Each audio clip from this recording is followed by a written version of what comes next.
లక్షల కోట్లు కాదు, వచ్చింది 6,962 కోట్లే. పార్లమెంట్ సాక్షిగా చంద్రబాబు అబద్ధాలు బట్టబయలు అన్నటువంటి వార్తని హైలైట్ చేశారు. ఎక్కడ 23 లక్షల కోట్లు, ఎక్కడ 6,000 కోట్లు, ఎక్కడైనా పొంతనుందా? పోనీ అవైనా పూర్తిగా వచ్చాయంటే అది లేదు. 2 ఏళ్లలో రాష్ట్రానికి 23 లక్షల కోట్లకు పైగా పెట్టుబడులు వచ్చేసాయి. 25 లక్షల మందికి ఉద్యోగాలు ఇచ్చేసాను. దేశవ్యాప్తంగా వచ్చిన పెట్టుబడులు 25% ఆంధ్రప్రదేశ్కి వచ్చేసాయి. సీఎం చంద్రబాబు పదే పదే చెప్పే గొప్పలు ఇవి.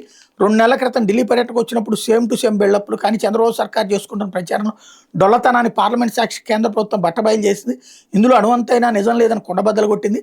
దావోస్లో మీటింగులు, పెట్టుబడుల ఆకర్షణ పేరుతో విదేశీ పర్యటనలు, సింగపూర్ యాత్రలు, విశాఖ వేదికగా సిఐఏ పెట్టుబడుల సమావేశం, లక్షల కోట్ల పెట్టుబడులు అంటూ ప్రతి 15 రోజులకోసారి ఎస్ఐపివి ద్వారా చేసుకుంటున్న బూటక ప్రచారాల కేంద్ర ప్రభుత్వం తెరదించింది. లోక్సభ సాక్షిగా పెట్టుబడులపై వాస్తవ గణాంకాలు వెల్లడించింది. గత 2 ఏళ్లలో ఆంధ్రప్రదేశ్ కేవలం 6,962 కోట్ల విలువైన 10 ప్రాజెక్టులు మాత్రం వచ్చినట్టు కేంద్ర వాణిజ్య పరిశ్రమల శాఖ స్పష్టం చేసింది.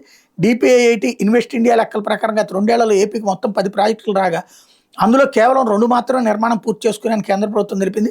మిగిలిన 8 ప్రాజెక్టులు దశలో ఉన్నట్టు పేర్కొంది.